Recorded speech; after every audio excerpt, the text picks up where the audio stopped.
Okay, this is Ron Green. This is the Philadelphia Lawyer Show, and we're in the studio live with Jessica Pyska, who is running for Supervisor in District 5. Again, that's Rob Brown's district. Good morning again.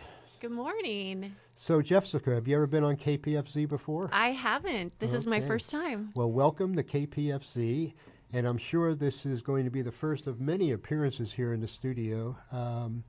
And as my regular listeners know, I can ask some pretty hardball questions, but that's not what today is about. This is really early in the campaign season with the primary election next March. Is that right? Next March? Yes. It used to be June, but they moved it up to March. Yeah, it's been moved to March. And the runoff, if necessary, if nobody gets 50%, is in November of 2020.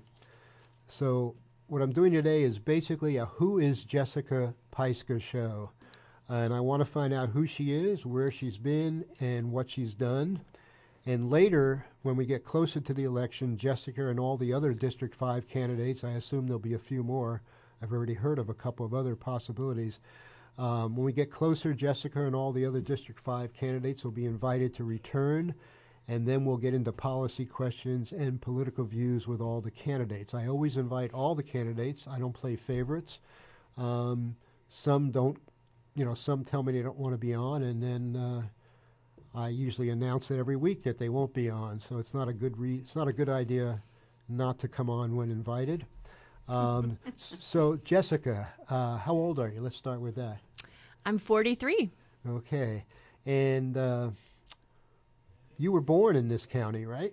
I was. Born and raised. Born and raised. Okay, and you were born, I think, at the old Lakeside Hospital, right? That's correct. And I don't know what that building is now. It was a mental health facility for a while. Do you know if that building's still being used?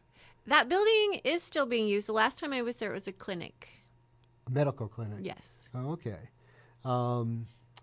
So where'd you grow up? What part of the county? I grew up in Cobb, in the Pine Grove area. Okay. And you lived here until you went away to college, is that correct? I did. I went through the Middletown School District. I started in Minnecannon. Cobb School opened in the late 80s, and so I went to school there for 2 years and then went to Middletown for middle school and high school. I graduated in 1994, and as a lot of people that grew up here couldn't wait to leave, so I was out. I went to UC Santa Cruz. Well, we'll get to that. Okay. But you came back as opposed, I did come back to a lot of people. That's right. So tell me a little about your childhood. Were you living on Cobb? Was that like surrounded by all the trees and the woods? And Absolutely. I lived in the forest, and it was shady and dark in the wintertime. The sun never broke through the trees. We would say goodbye to the sun in September and wait for it to come back in about May. Did your parents have some property or just a little lot or what? So my family had been coming to Cobb for generations. My family is from San Francisco, from the gold rush time. And so in the 40s, my grandparents built a cabin. And so my mom spent her summers in Pine Grove. And she loved her summers there, and she wanted to have a family and raise it in Cobb. So that's what happened. They moved there, got pregnant with me, and my parents never left. Uh-huh. So did you have some property or just the woods? I lived in a cabin in the woods. Right. But you were surrounded by woods? You weren't surrounded by houses? Oh, no, definitely in the forest, Right. yeah. And there were a few summer cabins in the area. So in the summertime, the lights would be on and there would be a buzz with people having a good time. But in the wintertime, it was dark and quiet. Right. And you had lots of woods to roam around in? Oh, yeah. Did you hike around and I roam? did. I was always up in the woods. And when it snowed, we would take our sleds and inner tubes and hike about a half a mile up the mountain to the old Pine Grove dump, because that was the best place to sled. Okay. So people may know your parents. What were your parents' names?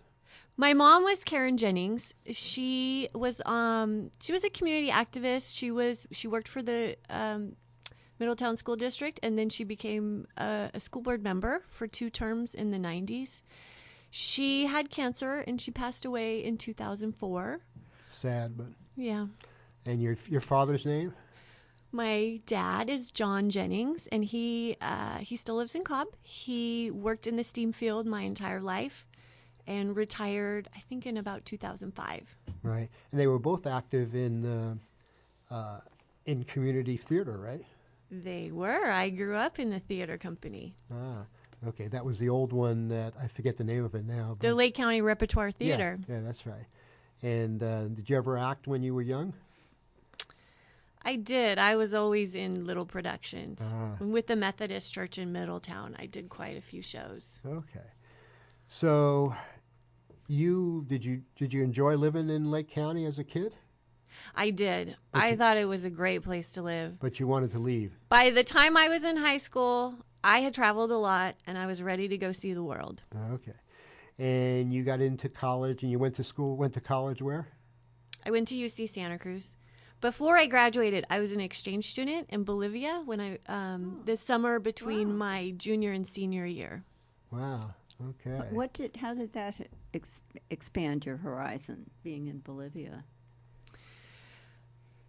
Well, there were 3 options for me to go: Mexico, Guatemala, and Bolivia. And I wanted to get as far away as I could because I just wanted to see the world. So I lived in La Paz. The elevation there is 17,000 feet. Wow. And my host family, they were a family of dignitaries. At that time, my host father was the consulate for Peru. Wow. So I lived there all summer. I had 2 host brothers and a host sister. And they took me around and traveled through the jungles and the coca plantations. Was it hard to get used to living that high? 17,000 feet? 17,000 feet, yeah. How long did it take you to adjust? I was 17, so I don't think it took that long. The airport is the highest airport in the world, and the planes go up to land. So I took a lot of naps the first couple of days, but after that, I think it was okay. Okay. So what year did you graduate college? 1998. Okay, and again, the college was? UC Santa Cruz. UC Santa Cruz, great school. What did you do after that? I moved to San Francisco, and my family had an apartment building, and so my mom said, "Why don't you just move to the city? Start your life there." So they gave you a good rent? They did for a short time. And how long did you live in San Francisco? I moved there in 1999, just after I graduated, or 1998, December of 1998, and then I moved back to Lake County in 2005. So you were in San Francisco about 7 years. About 7 years. And you worked in the city? I did. I worked in commercial real estate downtown. Okay. Where'd you live? What part of the city? In Noe Valley. Really? Castro and 26th. I spent several years in Noe Valley, 24th between Noe and Sanchez. Oh, I know exactly where that is. In the early to mid to late 70s, actually, 73 to 80. And it was quite an interesting period of time with Harvey Milk and all the other stuff going on there. Yeah, I loved Noe Valley.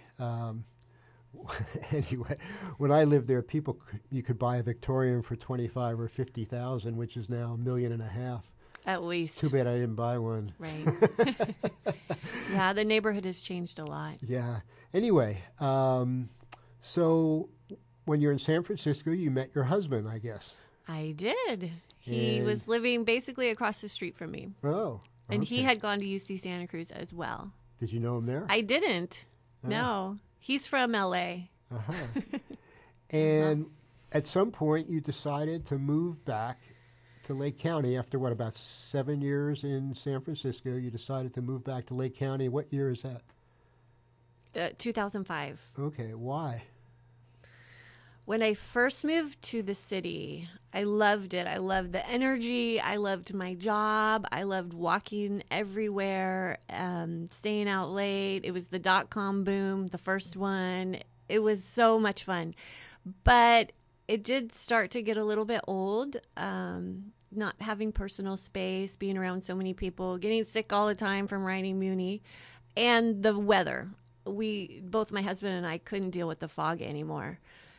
in 2004, I came up for the summer to take care of my mom when she was dying. She had cancer for 5 years. So when she turned 60 that summer, I realized she only had a couple months left. So I took a break from work and I spent the whole summer with her. She died that August, and I realized I didn't want to go back to the city. So we quit our jobs. How'd you convince your husband to move up to this little county? We had been traveling around for years around the country looking for the place where we wanted to settle and start our family. We knew it wasn't going to be in San Francisco. The middle school that was on the block next to us looked like a prison. And my childhood being, I grew up in the mountains and I was free. And I just knew, just like my mom knew, I wasn't going to start a family there. So we had traveled all around Florida, Colorado. We drove across country. We were looking for that place that made sense for us. And after spending the summer up taking care of my mom, we both realized that Cobb was the place for us and come back to Lake County. And we hadn't started our family, but that was the plan. So we quit our jobs, and we had bought that apartment building that I was living in. We sold that, and You had bought it from your parents. I had bought it from my mom and my uncle separately. So because I was in commercial real estate, that was what I was doing at the time, and so it was a natural progression. So it was, for both of us, it was an easy decision. It was a little bit crazy. We were in our late 20s, and we didn't know what we were going to do. We tried to buy Pine Grove Resort, and as soon as we had closed escrow on the apartment building and moved up to a rental, that deal fell apart, which was probably good in the long run because the economy crashed shortly after. So we did a few real estate projects around the lake, and then my husband Joel went back into tech. So he's a telecommuter. We have a software mobile app development company. So he works from home. And so that transition was pretty smooth too. Okay, so you've got 2 children now? I do. And how old are they? They are 7 and almost 10. And the 10-year-old is a girl? Yes. And the 7-year-old is a boy? Correct. Okay. And how do they like it up here? They love it. Yeah, but They they're probably love going to leave when they get I hope they old do. enough. Did they get to go to Cobb Elementary School? They do. They go to Cobb Elementary. I've worked in all the schools in the county, and that was my favorite. It's gorgeous. It's in a forest. Yeah. You can't ask for more for a childhood. It's just everything about the school. Yeah. So you bought a house up on Cobb? We did. Yes. And was that easy? Were there a lot of houses available, or did you have to hunt for the right house? So we bought our house in September of 2005, which is the absolute height of the market, just before everything crashed. And Not good timing. not good timing and for us. And you were in real estate. You should have known better. You know, you never know. It was funny because I kept saying to Joel, I think everything is going to crash and it's going to be horrible. And he was like, really? The whole economy's going to crash? You had the right instinct. But, life just moves on. Okay. And then in 2015, I believe, that was the Valley Fire. Yes, And you lost your home, didn't you? I did. Okay. What was that like? I mean, what do you experience when you lose your house? So that was 10 years to the week that we had bought our house. And we had renovated every part of our house and all the landscaping. And I felt that summer that I was done with the garden and the landscaping. I had a few more projects to do on the house. I had spent the whole summer painting the inside trim and doors and bathrooms. It takes a while. It takes a while. You built your house. Right. Basically, yeah. Right.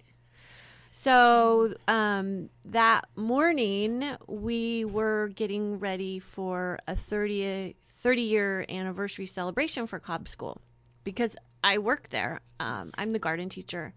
And I had, we were having this big celebration. We were inviting the old principals and the old staff. And so I was working in the garden, getting it presentable.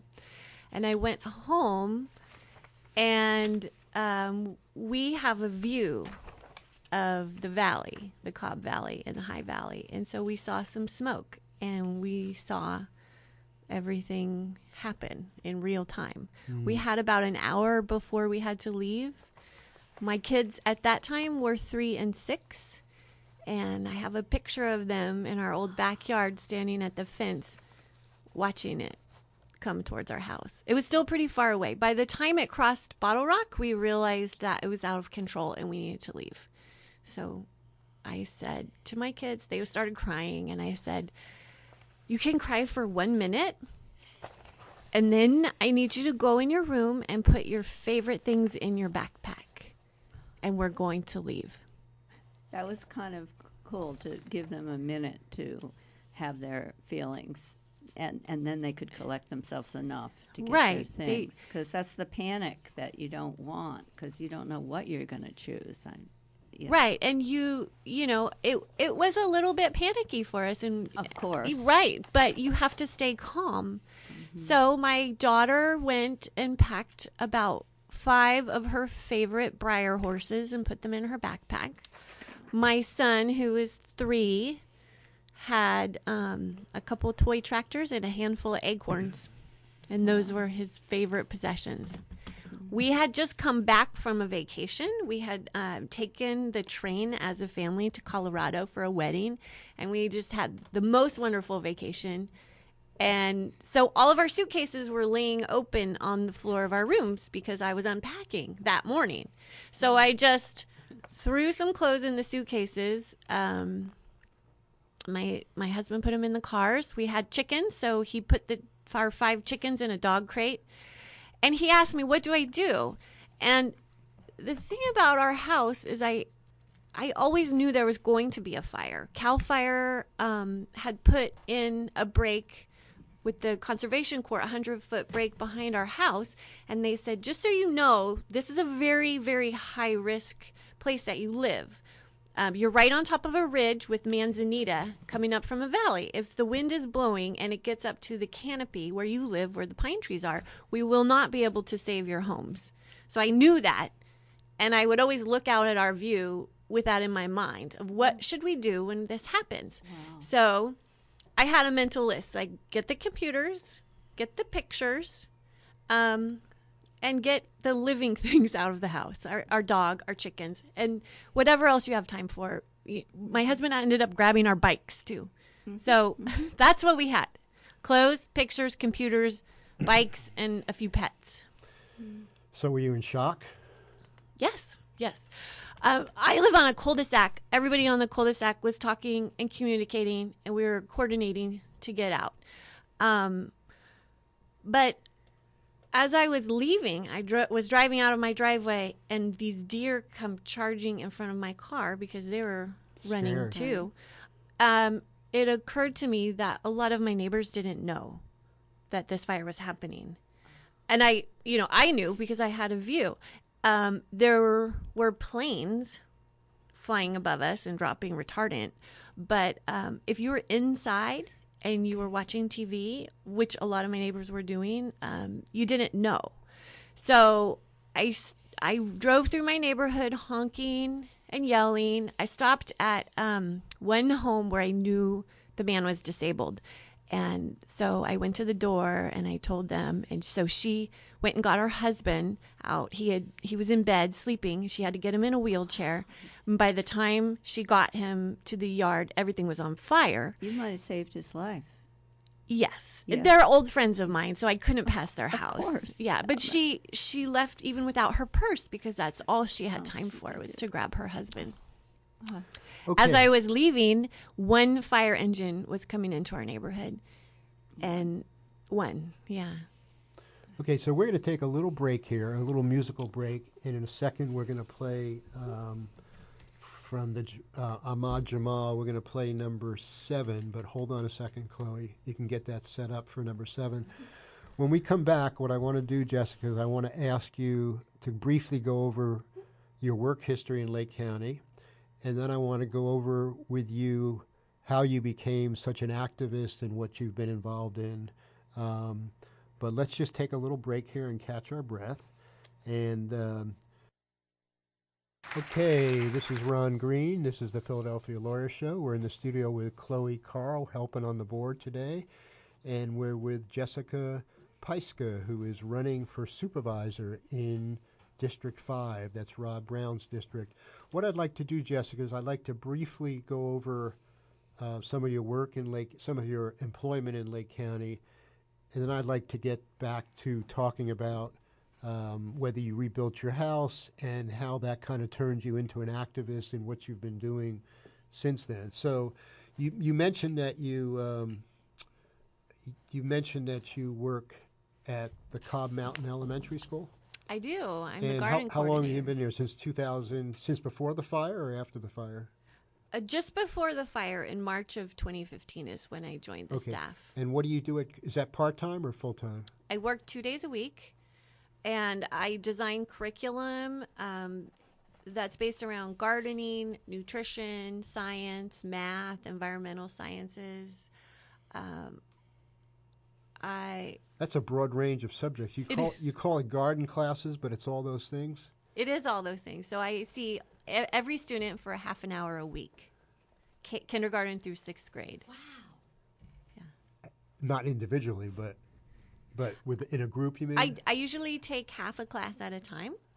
Okay. And we'll work in the garden, we'll cook. In the winter months, I always have some rainy day lesson plans. And this is kindergarten through 6th? Kindergarten through 6th grade. Okay. And you also, you enjoy that? I do. I love it. Okay. And you also have your own website consulting firm called JP Consulting. Is that correct? Yes. Are you still active in that? I am. I'm a co-owner. My husband, that's his full-time work. So he does web and app development, mobile app development. Okay. So your husband works out of his home? He does. And he does that mostly? He does. Okay. And you help with that business? I do. Okay. And you also, you still writing this lifestyle blog? Oh, the patchy lawn. The patchy lawn. Yes. Yeah, I read a little of it. It was interesting. Are you still doing that? I haven't. I've done a couple of posts since the fire, and it's on my mind, but it's funny because it's a separate life. It's a life that's gone now, and as I've been working through the last 4 years, kind of deciding where I'm going to take my life, I always wonder where the patchy lawn fits in. Okay. So if anybody wants to check that out, though, it's thepatchylawn.com. And it's kind of interesting. It gives people some insight into who you are, really. I didn't look at it very long, but the few things I looked at were most interesting, I thought. So let's get back to the fire. So you lost your home. Have you rebuilt? Yes, we did. In 2 weeks, it'll be our 1-year anniversary of being in our house. So let's see. So this is. It took you just about 3 years. And you rebuilt on the same piece of land? We did. We bought the lot next door, so we had a little bit more space, and we built a little bit bigger of a house. But it looks a lot different out there now. Yes, everything is different. Yeah. And there were a lot of old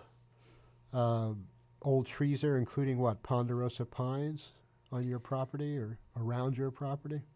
Yes, we had a lot of ponderosa pines. We had them milled after the fire. You milled them yourself, didn't you? I did. I did. If you look on the patchy lawn, you will read about our milling. I did read that. I borrowed an Alaskan mill from a friend, and so I cut several slabs of that, and that's with a chainsaw. Then we hired Red Hawk from the Redwood Valley area. He came to our area, and he had a mobile mill, and anybody that was interested in salvaging their trees, he would do the work. He was a retired CAL FIRE, and he worked the Valley Fire, and so it was really important for him to come back to the area and help people salvage what they wanted to.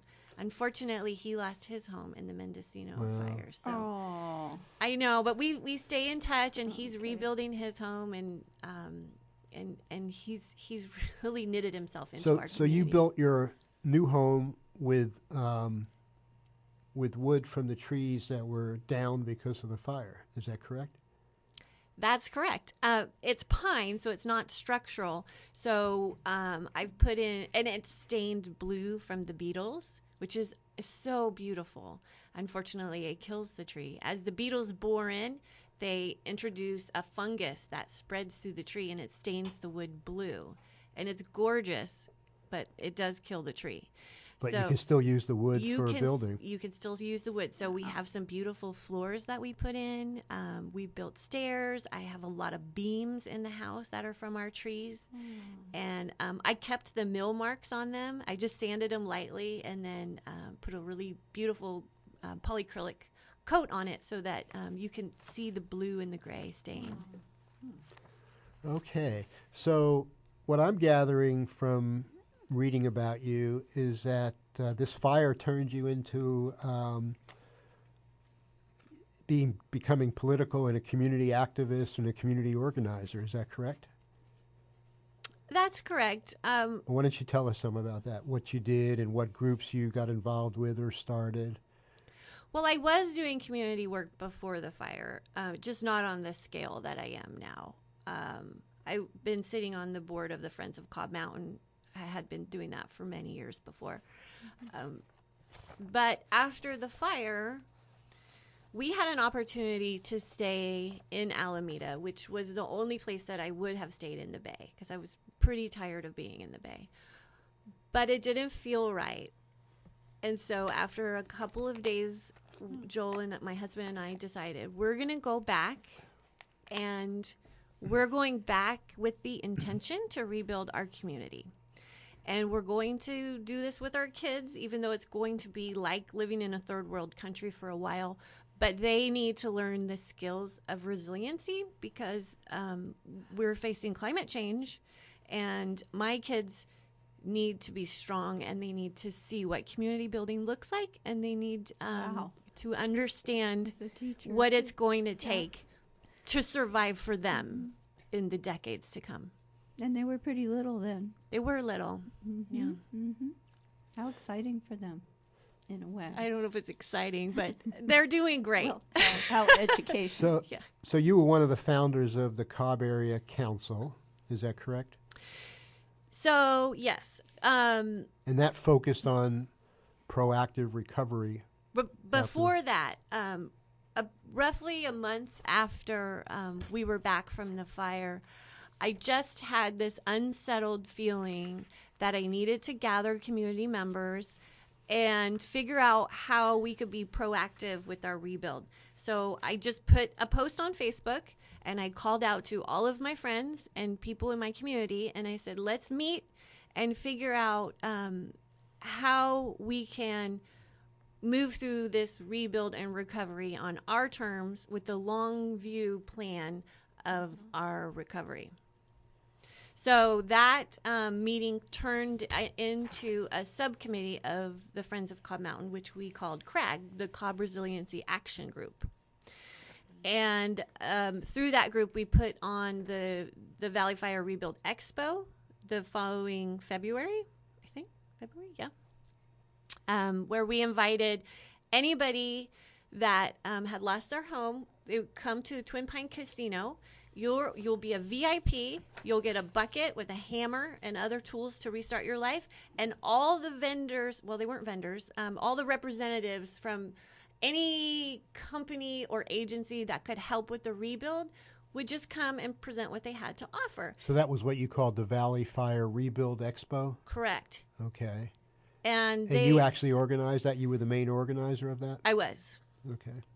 Great idea. So at that time, I wasn't ready to focus on my house yet. I needed some time to think about how we were going to build and what we were going to build. And so I needed a break on that. And the insurance company said I had 3 years to build the house. So we had a little bit of time. What I didn't have time for was waiting for the community to come back and to help all the people that I loved. So that's where I went first. Okay. So at that, the Valley Fire Rebuild Expo, that was 2016, I read that there were 30,000 in gift cards handed out to people that lost their homes. Is that true? That's true. Where did the money come from? So anybody that was invited or wanted to come and be a vendor, they were required to come with gifts for the VIPs, either for each VIP individually or big gifts for raffle prizes. We gave away a ton, many thousands of dollars in raffle prizes, chainsaws, and anything that you could think of that would be helpful for somebody that needed to rebuild. Where was the money coming from? The money came from gift cards from the Up Valley Vintners Association. I think that's what they were called. So they were giving gift cards and also Home Depot cards. There were a few other organizations that were giving big gift cards as well. Okay. So tell us some more about your activism since then. What else have you been doing? So I started those monthly CRAG meetings. I ended up...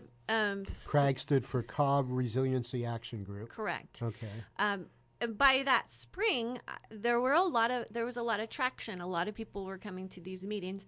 And I met Elliot Hurwitz and Magdalena. Oh.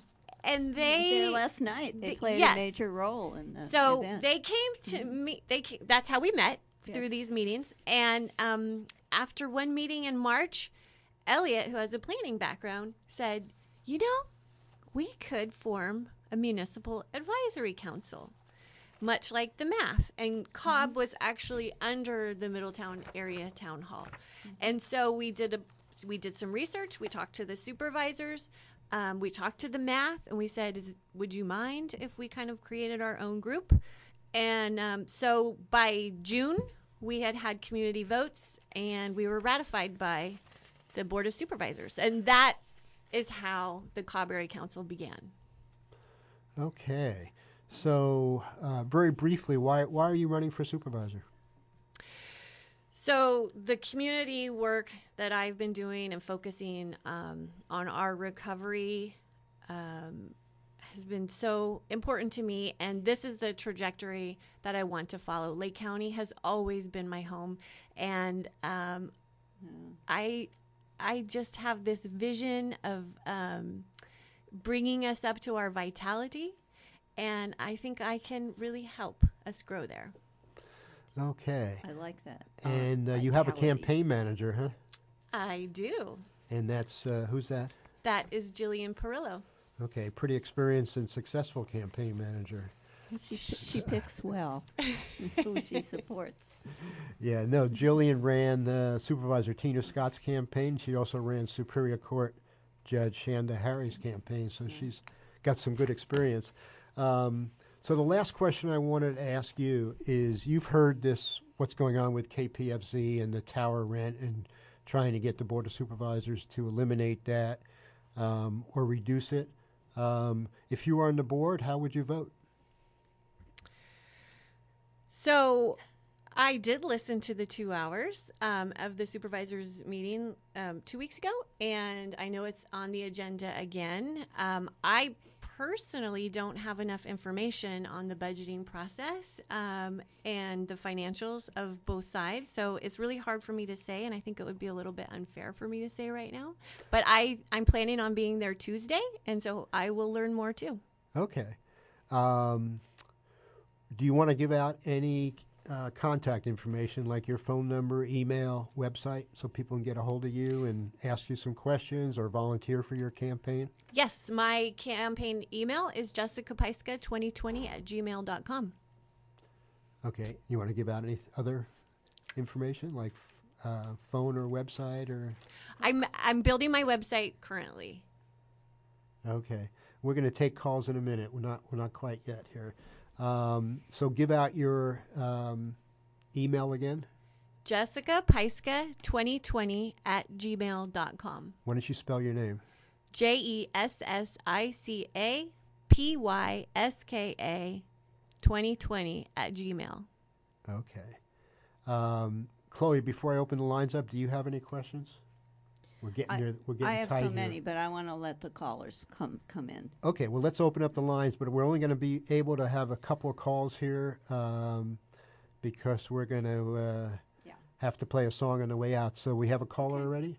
Okay, the lines are Hello, open. caller, you're The on lines the are air. open, 263-3435. That's 707-263-3435. Caller, you're on the air.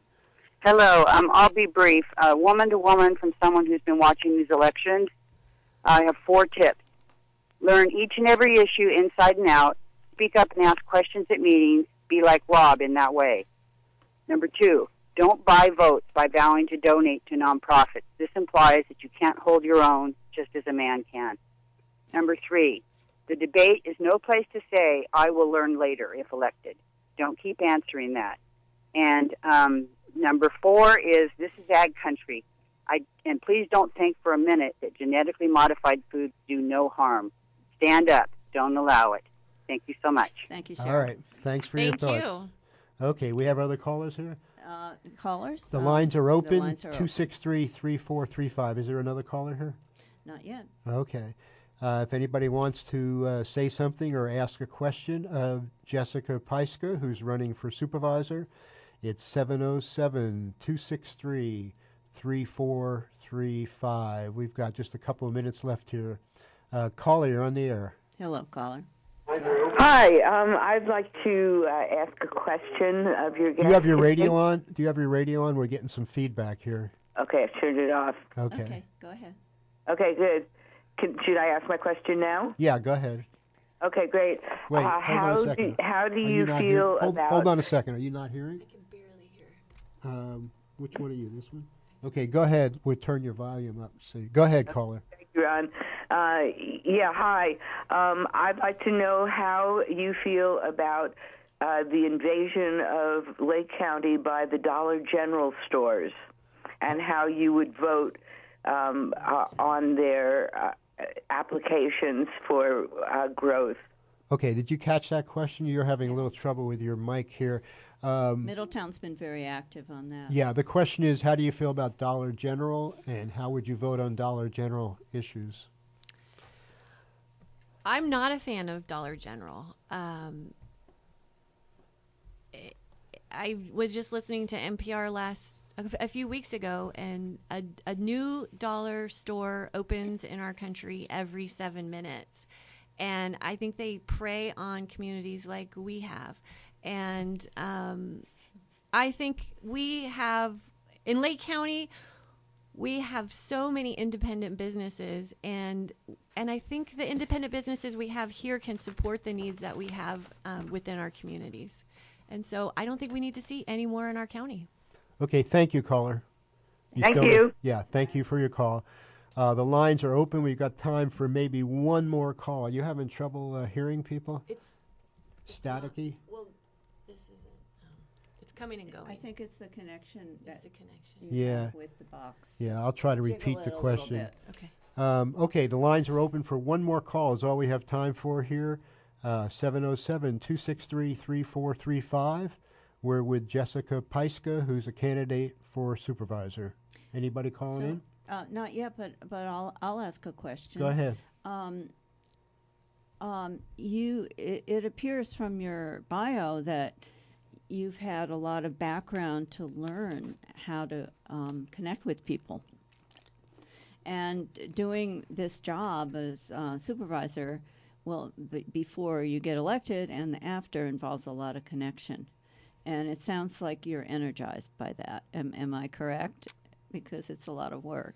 It is a lot of work, yeah. I am energized by connecting with people. Yeah, and kids help because they're a whole different kind of people and they're fun, right? They are as a fun. teacher. So I'm really impressed with the work you're doing at Cobb, and I want to do a whole show talking about that. I would love that. Okay, well, I'm sure you'll get lots of other chances from Chloe and other programmers. You know, people will hear that you've been here today, and you'll be invited back by other people. And I'll certainly have you back when we get closer to the election. We're going to have to cut off the calls now because we got to wrap it up. This is KPFZ 88.1 FM in Lakeport, California, listener-supported radio. Get ready to play that CD. This is Ron Green. You've been listening to the Philadelphia Lawyer Show.